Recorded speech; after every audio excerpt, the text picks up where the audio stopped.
actually been found to have a little area in media and now actually is a guest on a radio chat show. So I'd like to introduce George to come and share some of his gems about using the internet. Hello, and thank you very much for coming. I'm actually gobsmacked that people want to actually know about the interwebs and stuff like that, in particular from somebody like me, but anyway, whatever. So if you're wondering who the techie guy was wandering around, it's actually me. Just so I can pitch correctly to the room, who here is kind of an internet geek? Anyone? Anyone? You are? Thank you. Does anybody here have a website? Thank you. Yay. Twitter profile? YouTube? Yay. Facebook account? Excellent. So today, what I actually wanted to talk about was how we as medical educators can actually use the internet in a way that's going to help people and empower people. Because I actually, 10 years ago, I was in this building and I was introduced to the wonderful world of internet marketing. And I was a young doctor, and I could actually get very excited about the whole internet marketing and all that sort of stuff.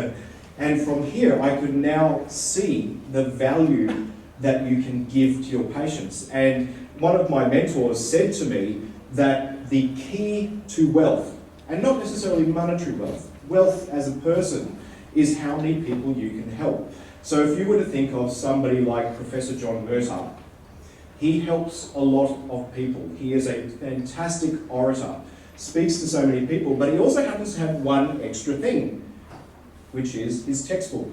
John Murtagh is the god of general practitioners, not only in Australia, but worldwide, to the point that his textbook is actually pirated in India. So that is, if your stuff is being pirated, it's actually a really good sign that what you're doing is good. If people are prepared to steal it, it's probably worth it. But here's the thing, is that the compensation for his textbook is so high that it's really worth considering. You too can be a John Murtagh, and it's really easy to actually do. So just to kind of make it a little bit more interactive, a little bit more interesting, it's really important you know where your punters are at. So the first thing is you've got to know your internet memes. Does anybody know who this chick is? It's On the God Girl. If you don't like her, you're not going to like the rest of the talk, really. It's okay. So look, the fact is that the internet world is here, and we can't deny it, and we have to kind of meet our market where they're at. And as Claire Gerarda said in her fantastic keynote speech, is that we have to follow our patients' cues. And our patients are using the internet. Our patients are using iPhones. So on the 29th of July 2007, the iPhone was introduced to the world. Whether you like Mac or not doesn't matter, because what's actually happening is that this is what people are using, and we have to accept that. Whether you're in the Mac camp or the Android camp, the iPhone changed the way that people use the internet. So this is where our people are. They're using iPads, they're using iPhones, or equivalents of. The new iPad mini was launched just last week, and just this week, sorry, and I am, hurry up and take my money. I so want one. Today, what I really want to emphasise is how I want people to walk away with one or two key things that you can do to meet your market. Whether that be YouTube or Google, which are probably the two biggest areas for medical education at the moment. But we also have to accept things like Dr. Wikipedia. Yahoo Answers is a very, very important area for GPs. Twitter and Facebook are very good for following trends as well, but we'll talk about those. So who the hell am I? I'm Dr. George.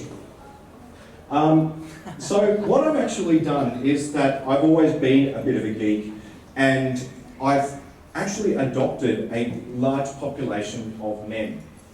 The particular market that I have a passion for is gay, middle-aged, fat men, aka bears. Thus, I am the healthy bear. So I run a website. This is my website, thehealthybear.com. And what I actually talk about on this website is news that is medical, However, I interpret the medical data to a group of people so they can understand what the hell the medical data means. This particular slide was just a screen cap from a recent post that I did where a doctor was banned for actually prescribing Androcur, a testosterone blocker, because the patient went to him because he wanted some counselling on being gay. Naturally, blocking testosterone for that bloke probably wasn't a very good treatment, and the New South Wales Board agreed with me. Remember this, because it comes up later. I'm also on Facebook. I've probably about 7,000 followers now. All gay men, all middle-aged, all overweight. Some people say they have wallets as well. I also make videos. I've probably got I think I've got 6 YouTube channels at the moment, and probably around about 200 videos floating around. And I will show you how you too can have that many videos very, very easily. I also hang out, this is a kind of a new thing that I hang out on, and that's Yahoo Answers. Yahoo Answers is very, very important within the medical field, not so much in Australia, but very important in America. And the primary reason for that is because people can't afford to go and see a doctor anymore. So, people have to actually make a decision when they're sick. Am I sick enough to go to the doctor? And what criteria do I use to work out whether or not I'm sick? I have no idea. I'll go to Yahoo Answers and ask a medical question. So what I've done is I've positioned myself in between them and the doctors. So if I see questions that are medically related in the areas that I'm interested in, I'll give them an answer. I won't treat them, and I certainly won't offer diagnosis, but I will guide them in the direction of, gee, that sounds bad, you should probably go and see a doctor. Say, for example, if you had cancer, would you let the doctor hack off your balls? This is really important. Guess what? This is what your people are thinking about. They don't come to the doctor, and they certainly don't ask that question, but this is what's going on in their mind. So we have to think the way that they're thinking. So if you had prostate cancer, how would you feel losing your testicles? And especially if you are from some countries where masculinity is very, very important, losing testicles is ultimately turning yourself into a female. So I was the only person that actually answered the question and basically said, dude, if you've got cancer and you want to live, this could be a potentially good treatment. Yahoo Answers is a very sort of interesting area.